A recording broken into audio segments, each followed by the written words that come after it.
Hey everybody, I recently made a video about subjective and objective truth and looking at the difference and why it matters so much, especially in the context of today's debate and discourse, and particularly in the world of online debate and discourse. Thanks so much to the few of you who have commented. I really hope that you found some value in the video. I really appreciate the comments and the questions. One such question came from Chernobyl Packet. Thank you for the kind words, by the way. And they ask, what if we introduced Hume's fork into this discussion? How would you map the subjective and objective modes of reasoning onto the two categories of the fork, analytic and synthetic knowledge?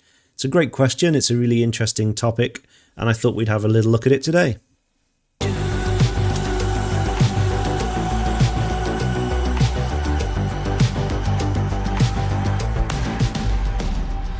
David Hume was one of the great thinkers of the Enlightenment, and he gave us a framework for understanding human knowledge that continues to influence philosophy and philosophical discussions today. Hume's fork was part of this framework, and it divides all knowledge into two distinct categories, which we'll have a closer look at soon. But what happens when we apply this fork to the bigger question of subjective versus objective reasoning that we looked at in the last video? At first glance, Hume's fork might appear to focus entirely on objective knowledge, but as we'll hopefully uncover, the real key to understanding this lies in the word knowledge itself. Hopefully, by the end of the video, you'll see how this distinction changes the whole way that we think about truth and knowledge. Let's have a quick look at what Hume's fork actually is. Hume's fork divides knowledge into two distinct categories. The first type, referred to as relations of ideas, deals with truths that are known independently of experience. They're true by definition and can be known through reason alone. For example, all triangles have three sides, or 2 + 2 = 4. These sorts of statements are logically necessary and universal. The second category is referred to as matters of fact, and these are truths that rely on experience. They're contingent on observation, and so in theory could be different. For example, the sky is blue or water boils at 100 degrees at sea level. These sorts of statements aren't guaranteed by logic, and they're based on empirical evidence. In other words, on observations or the human experience. Now, at a first glance, Hume's fork and both of these categories appear to lean heavily toward objectivity. Logical necessity on one side and observable facts, i.e. empirical evidence about the world, on the other. Both of these seem to point towards objectivity. Now, to bring this back to the bigger question and the original question that was asked, how does Hume's fork relate to subject and objective reasoning? Relations of ideas, being true by definition and derived from reason, seem entirely objective. They're truths that anyone could deduce regardless of personal experience. That ties in pretty much exactly with the way that we described objective truth in the last video. The second type, matters of fact, although they're based on observation or experience, they also seem to describe objective truths about the external world. That is, facts that exist independently of individual perspectives. Now, that also seems to fit in with the way that we described objective truth in the last video. So with both of these things fitting in with our definition of objective truth, does this mean that Hume's fork implies that all true knowledge must therefore be objective? At first glance, and based on this quick investigation that we've done, it might appear so. But as we dig deeper, as often happens, things start to get a bit more complicated. Enter Immanuel Kant. Now, Immanuel Kant expanded on Hume's ideas, adding a new layer to how we think about knowledge itself.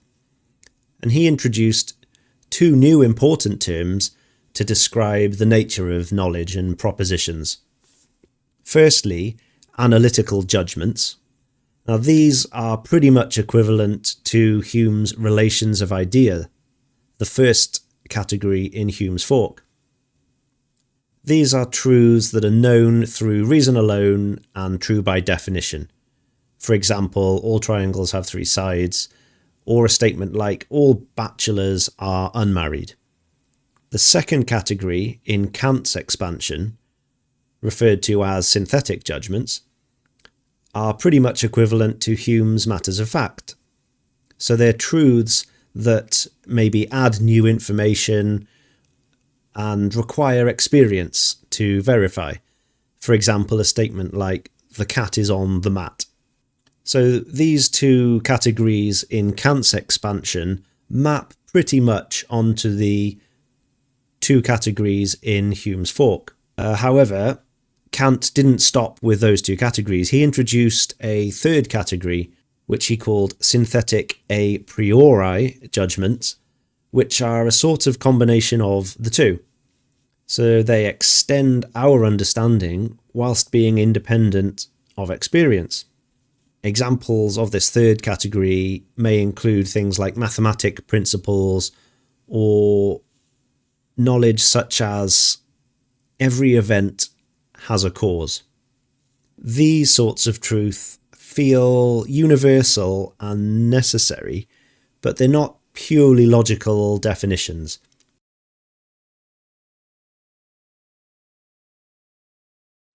With all this in mind then, let's bring it into focus with an example, such as the laws of physics.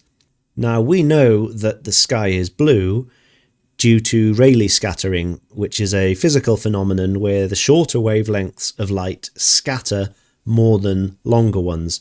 So the colours at the blue end of the electromagnetic spectrum are a shorter wavelength, and they scatter more than the higher energy colours at the other end of the electromagnetic spectrum. So that's why we see more blue than any of the other colours. Now, the laws of physics that cause this to happen are objectively true. I think we'd all agree with that.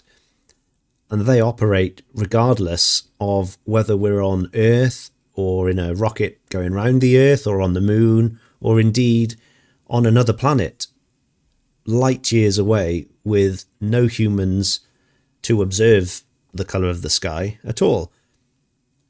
The laws of physics tell us that those laws would apply on that other planet, so the colour of the sky would be governed by those laws of physics, which must be objectively true. However, in Hume's fork, knowledge of the sky's colour falls under the category of matters of fact. Now, why is that? Well, the reason is that in Hume's fork, knowledge of the sky's colour relies on observation, so it relies on the human experience. Now, I don't know about you, but when I realised this, it felt immediately contradictory, because I thought we'd just said that the laws of physics are objectively true, and they're true regardless of the human experience. So why is such knowledge categorised as matters of fact, i.e. reliant on observation and the human experience? Now, this brings us to the real crux of the matter. You may have already spotted a problem here between Hume's fork and concepts of different types of knowledge versus subjective and objective truths. And the problem is that Hume's fork and Kant's extension of Hume's fork don't deal with truth. They deal with knowledge of the truth. And if you remember back at the beginning of this video, I said that the key word here was knowledge. And this is the real key difference. Truth is objective, but knowledge requires a knower. Now, you might see where this is heading, but let me just repeat that. Truth is objective. Knowledge requires a knower. So the laws of physics governing the colour of the sky in our example are objectively true, whether or not anyone observes or understands them. But it's the knowledge of those laws that is actually subjective, because that depends on human observation and reasoning. It certainly doesn't tell us that there is less value in the objectivity of truth. It simply highlights the distinction between truth and knowledge. Until I researched and thought about Hume's fork and how it maps to subjective and objective reasoning, I hadn't really considered the difference between truth and knowledge in this context. Considering it in this way really and clearly demonstrates that truth and knowledge, including knowledge of the truth, are completely different things. They're almost not even the same type of thing. Let's look at another example quickly, just to reinforce the nature of truth versus knowledge and how different they are. Imagine tomorrow that all of humanity disappeared off the face of the earth for whatever reason. I'll leave that to your imagination. Now, the sun would continue to burn. The nuclear fusion at the heart of the sun doesn't rely on our existence. It was perfectly fine before humans existed, and it would be perfectly fine, at least for about 5 billion years, if we suddenly cease to exist. Those truths don't rely on human existence. However, without the human existence, there would be no knowledge of those physics, or indeed of the sun or the moon or any of it.